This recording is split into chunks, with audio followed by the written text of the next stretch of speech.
Welcome to another episode of WVU Marketing Communications Today. Live from West Virginia University, a syndicated show that sits squarely at the intersection of data-driven decision-making and marketing practice today. It's a bi-weekly show that highlights emerging and current trends impacting marketers like you today. And today our host is Michael Lynch. Hey, Michael. Hey, how's it going today? It's not going good. It's rainy here in Southern California. I know that pales in comparison to the snow and everything, but when it rains, it's a disaster here. So I'm looking for some bright sunshine from your end. Well, we have plenty of bright sunshine. We also have temperatures, a little bit below zero. Oh, wow. How can it go down to nothing and then keep going? I never understood that. Never understood that either, but that's what we got today, I'm afraid. All right. Well, who you got with you to talk about and warm us up? Well, I am very, very excited to be talking to Brian Bennett today. He is an expert on leadership. And just to kick it off here, Brian, you've talked about leadership as being more of a process than a skill. What exactly do you mean by that? Well, the thing is, everyone is born with certain innate skills, but if you don't have the improvement process to make them better, then they may not realize their fullest potential. So it's it's not something that you can just learn how to do, but it's a process you have to put in place every day to get better at it. Excellent. You hear people talk about this person is a natural-born leader, or this person tends to be just a natural manager. Do you really think there is such a thing as a natural leader or a natural manager? And is there any skill set that is absolutely necessary to be a great leader? Well, I think that leaders are born and made. You can look back to kids all the way back to the kindergarten and first grade level, and you'll see that natural leadership is identified early on in children. The teachers, I talk to a lot of the teachers, on these levels, and they can identify people who have a natural leadership skill because that's the person the kids all follow and flock to. And what's one of the first games kids learn how to play is follow the leader. And you know who the leader is? That person who's a natural leader, pretty much. So it does happen. A lot of it is natural, but you can still become better at it, but with additional training. You take those skills you already have, take those abilities you already have, and refine them and get better at them so that you can be the best leader you can possibly be. Do you see a difference, though, between being a great leader and being a great manager? Yes, there is, because a great leader, I call them exceptional leaders. Those are the ones who direct and inspire people to go, all out for them. I use the term "go to the wall" for them because, when you want something done and you want someone to work overnight or work on the weekend, whatever like that, you want them to do it and actually say, "Oh yeah, I'll do it because I know that Brian or Michael are going to take good care of me because they're a great leader, they're a great person." But you don't want the person who's saying, "Well, you had to work a weekend for the next three weekends in a row." The person's going to begrudgingly do it, but they're not going to like it, and they're going to probably look for another job soon. Gotcha. Is there anything that is absolutely necessary or characteristic about it, maybe human nature, that's absolutely necessary to become a good leader? Well, there's a certain level. There's two levels. I say great leaders, and then there's good leaders. Okay, so with the ones who are the four qualities identified across the board for all leaders to have is humility, empathy, risk-taking, and vision. You have to have all four of those to some certain degree. Some of those you can learn, and some of those you can't learn as much. For instance, like the risk-taking and vision, those things you can learn. You can take classes to help you get better at doing that kind of stuff. But when it comes down to humility and empathy, those are things you have to be more authentic at. You can't fake that because people will be able to tell that very easily. So it's important to have that. And I tell people, if you don't like people, you're not going to be a good leader. You have to actually like working with people. If you don't do that, you're not going to survive. That's wonderful insight. You've talked about professional leadership. What exactly do you mean by that, and how did you kind of arrive at that vision? Well, professional leadership is, I coined that phrase based on the process that professional athletes use in their training. No matter how good they are, they still continue to practice and improve every day. And I believe leaders need to do the same thing. So many times you talk to people and say, I've learned this leadership, I've learned how to do all this stuff, and they don't keep working at it. But it's a continuous process. You cannot just, rest on your laurels and expect to continue to be a great leader, because things change, business cycles change. Think about back in the day when the autocratic leader was in vogue. You have the Ralph Cramdens and the Archie Bunkers, whatever. They just did whatever they wanted to do, and they weren't really leaders, but they were an example of how the people who used to act back in the day. Now, if you don't, work with your people and work and develop them and inspire them, then you're not going to be very successful. So, like I said, based off the professional athletes, look at athletes like a Michael Jordan. For instance, I grew up in Chicago. I live in California now, but I still think about Michael Jordan all the time, because people think about Michael Jordan as a person who could jump on the free throw line and dunk the basketball. That's the main thing people think about, and you see his shoes. That's the symbol they use on there. But if you follow Michael Jordan's career, over time he had to change his game around, because he knew that he could not keep doing that. He was taking too much of a physical beating. So he turned around and developed this what I call it, this nasty fadeaway jump shot that he could take from the side of the key, and it was unstoppable. And he also developed a three-point shot. He didn't, from the three-point line, and he just didn't look at one morning and say, you know what, I'm going to try this shot in a game. No, I'll bet you he practiced that over and over again until he got better at it and was able to implement it on a regular basis, because he was not missing those shots very often. Yeah, Brian, what I'm hearing from you, and I've got to agree, is that no matter how good you are at something, you do need to continue to focus on improvement and focus on getting better. And that being said, you've put together a leadership program. Can you tell us just a little bit about it and how maybe it's a little different than other programs out there? Sure.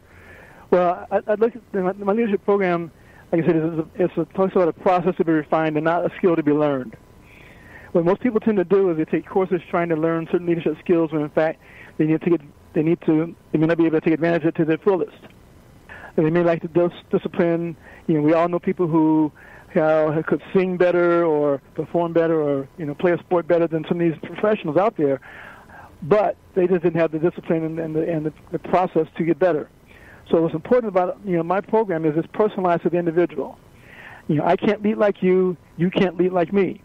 So you have to know who you are as a person and as a leader, and say, okay, I can do that. I can use that and use that in my leadership process and my style. We're all different. We have to embrace those differences and use that to your advantage. What do you think are the biggest mistakes, though, that you think people make when they're trying to become better leaders? Well, the biggest mistake people make is that they think they can go to a bunch of classes and just become a better leader.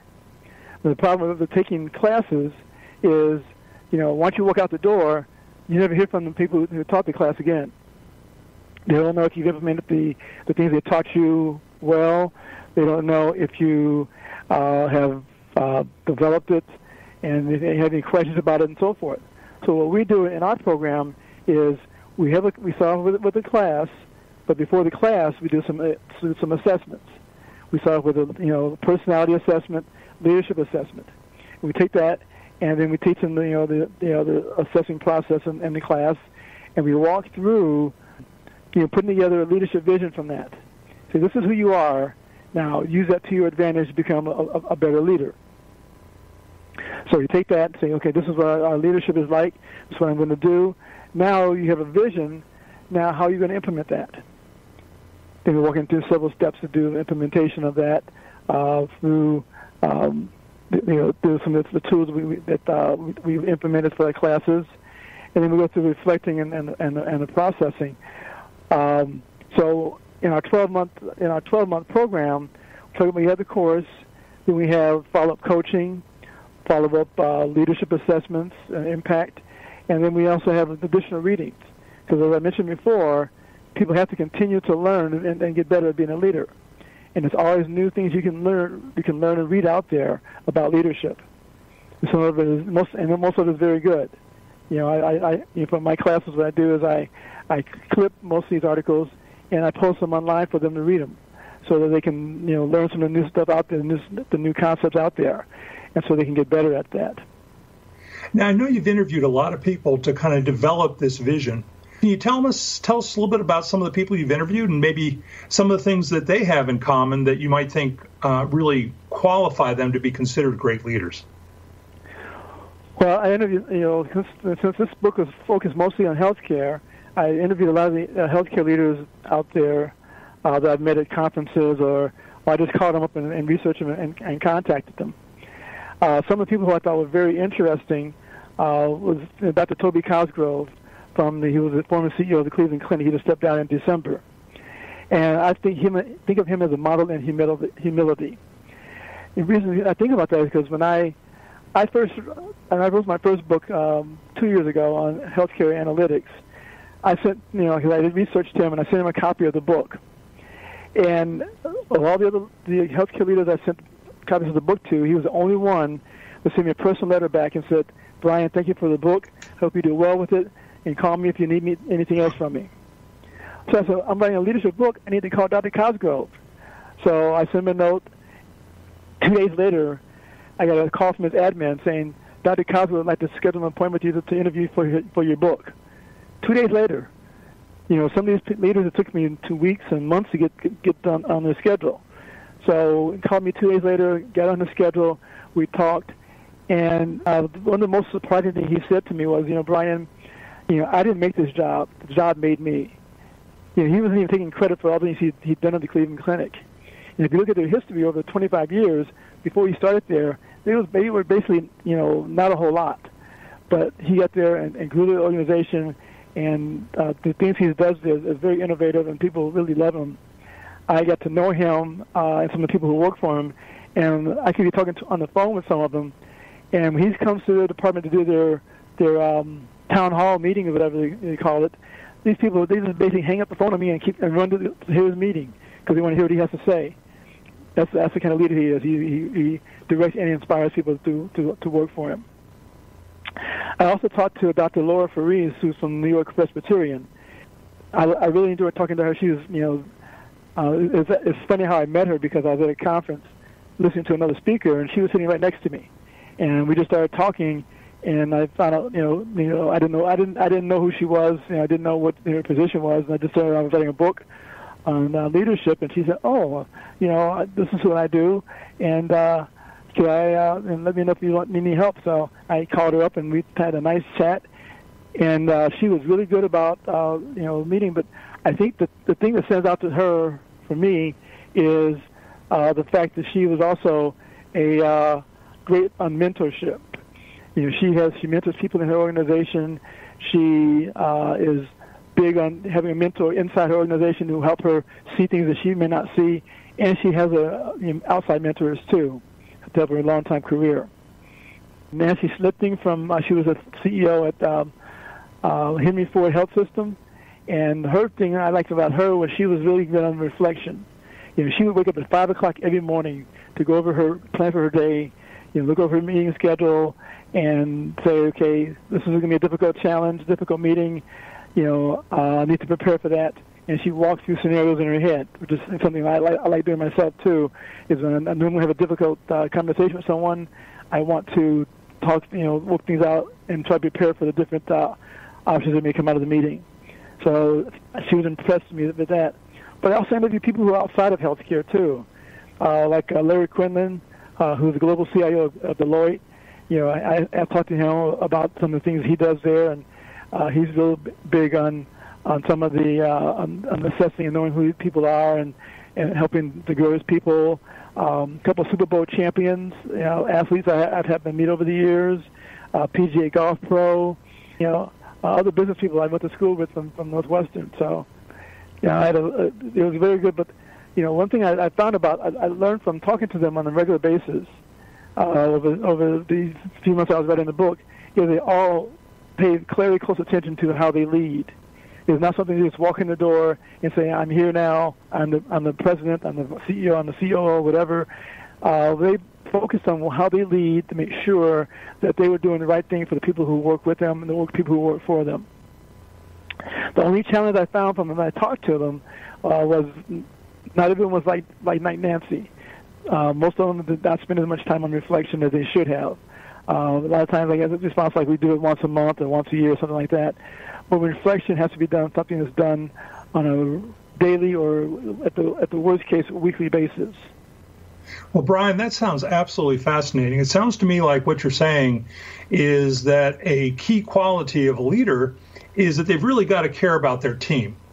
We're going to take a little break now, but when we come back, I want to talk about your process and exactly how it works and how the people that are listening to the podcast today can not only grow from the process, but maybe even take advantage or learn more about it. Okay, sounds good.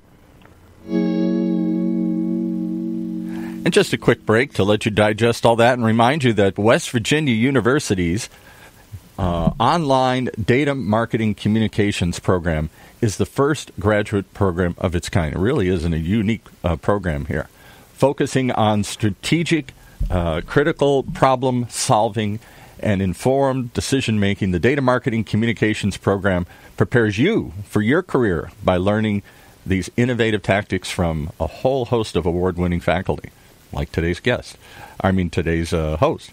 So if you want to learn more, it's pretty simple. Do what I do. Go to DMC for Data Marketing Communications, dmc.wvu for West Virginia University, dmc.wvu.edu. Bunch of letters that'll take you to the best program around. Okay, I'm always stumbling over the multiple letters there, the alphabet soup in this thing, but it really is pretty simple. So welcome back. Thanks. Yeah. Again, Brian Bennett is my guest today, and this is Michael Lynch. And both Brian and myself are both members of the faculty at West Virginia University. Also, Brian has a background at Northwestern University, and actually is a graduate of Northwestern University. Brian, can you kind of walk us through each step of your professional leadership process and maybe outline some of the steps that people might try to skip or get around or cheat on when they're trying to improve their leadership skills? They wouldn't do that, would they? No, who would want to try to take easy way out or try to take shortcuts? Right. That's right. Okay. There's 5 steps to the professional leadership process. The first step is called assessing, then visioning, living, reflecting, and coaching. Assessing is the first step, and that's probably the most important of all the 5 steps, because that's when you learn who you are as a person, learn who you are as a leader, and also you need to assess the environment you're leading in. And what I mean by that is, I have a model for environmental evaluation, which says the leader, followers, and the environment. And so you have to figure out which kind of situation you're leading. And if your followers are a lot stronger than you are, or your environment is very challenging, you have to change your leadership approach to even out even level with them. Sorry about that. But also you have to look at assessing your who you are as a leader. We use a proprietary leadership impact tool that assesses their practice of leadership and the process of leadership, and it helps them to understand where they are. We track that over time in our program to see how they're improving. And just by implementing our program, people typically just improve on that. If we take all that information and we say, okay, now let's build a leadership vision. Who are you going to be as a leader? Information like for me, when I put together this, I looked at myself and I said, I call myself an empathetic leader. I use empathy as one of my tools that I use a lot to understand people I'm working with, get to have a relationship with them so that they will go over and above what I need them to do to be successful. And then the next step is living it. How to put that in the process? What do you do every day to make that work for you? There's several things, the tools we come up with, and we can go into that a little bit more later. But you have a leadership vision, you live that every day. Then the next step is reflecting. How did I do? Did I implement this right? How did my outcomes work? Did I get the outcomes I desired, or did I not get the outcomes I desired, and so forth? Then the last step in the process is the coaching. You have to have someone giving you some feedback, whether someone who works within the same organization with you or someone outside. And the difference between coaching and mentoring. You need coaching works on like a day-to-day level. How you're doing it on every day. Whereas a mentor is looking at your long-term career. I've been fortunate to have both kind of people in my life, in my career, so that I was able to, focus on what I need to do on a regular basis, and then have the mentors who, I sit down and talk to them and say, this is what I'm doing, what I want to do, and so forth, and they try to make sure and say, hey, you know what, you may want to try this too, and so forth. And when I looked at this this process, and I was doing some more research on what I come up with, I was looking through some of my leadership training stuff that I used to teach, and at the universities, and I found this is very similar to the Kolb's learning cycle, where you conceptualize something, you put it in practice, you execute, and then you reflect on it. And that's the very same process that I came up with here. Their process is 4 steps, mine is 5 steps. But if you look at it, the most overlooked step that I found has been reflection. So people, don't want to do it. They think it takes too much time. But it's actually, for the long term, it does them a lot better in the long term because, just sitting down and jotting down some notes doesn't take that long. It takes, 10, 15 minutes. Write down some notes on what you did, what you encountered during the day, and how you could have done better or whatever. And having those reflect on, because you need those notes when you go sit down with your coach or your mentor. You say, this is what I came up with. This is how I handled it. What do you think I should have done? Have I done anything differently, and so forth. That he or she can tell you, well, you know what, you could have done this or that, or you did a great job at it, one of the two. So you need to have, a documented journal that has the information in there. So, but you can't do that once a year or once a month, which is, I've heard from a lot of people. But you have to have something that's preferably daily, but at a minimum, you need to do it weekly. Look at what you did over the week and jot down some notes and go from there. Now, that's great. I see your process here being a lot similar to marketing processes, where a step that seems to be missed very often is reflection or analysis of how a particular marketing program might have gone, and subsequently you can't use that information. In the living step of your process, you identify 6 tools that leaders need to improve their leadership. Which of those tools do you think are the easiest, and what do you think are the most challenging? Well, the 6 tools, I'll just state them off here right now: communication, motivation, observation, empathy, storytelling, and social leadership. The easiest ones for most leaders is the communication and motivation. Communication is articulating your vision for what you want things to be done, how these things want in your company or your department and whatever, communicating that explicitly to your team.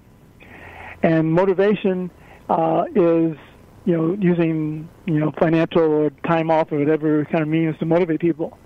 But using those at the base level is not enough for most people. You have to communicate with people, on a personal level, know how they like to communicate, whether it be through, email, text, whatever, phone calls, motivation. You want to make sure you're inspiring people to do what needs to be done. But still, those are the 2 easiest steps of the tools. The 2 hardest ones are the storytelling and social leadership. People remember stories a lot easier than they do than if you tell them a bunch of numbers. For most of my career, I've done a lot of analytics and, had to present the models to clients and so forth. And when I can tell them what the numbers mean, what they actually means to them as a customer, as to their customers, then they can relate to say, oh, this is what I can do with that, as opposed to just filing off a bunch of numbers. So storytelling becomes very important. It's becoming more and more important nowadays, where you can sit there and tell people about things so they remember it a lot easier. But the other one is a social leadership.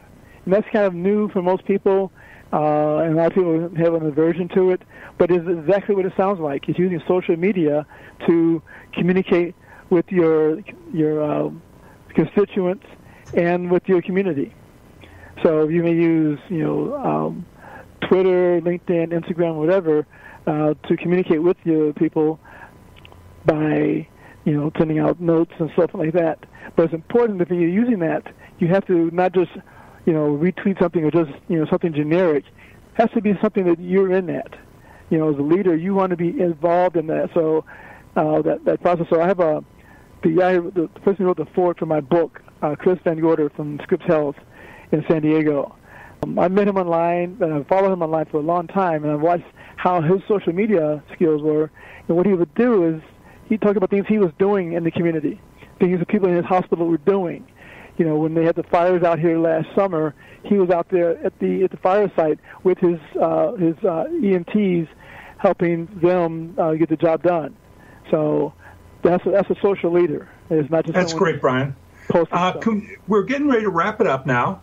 Okay. Could you tell everybody how they can get in touch with you, how they can find out more about your program, and the name of some of the books you've published?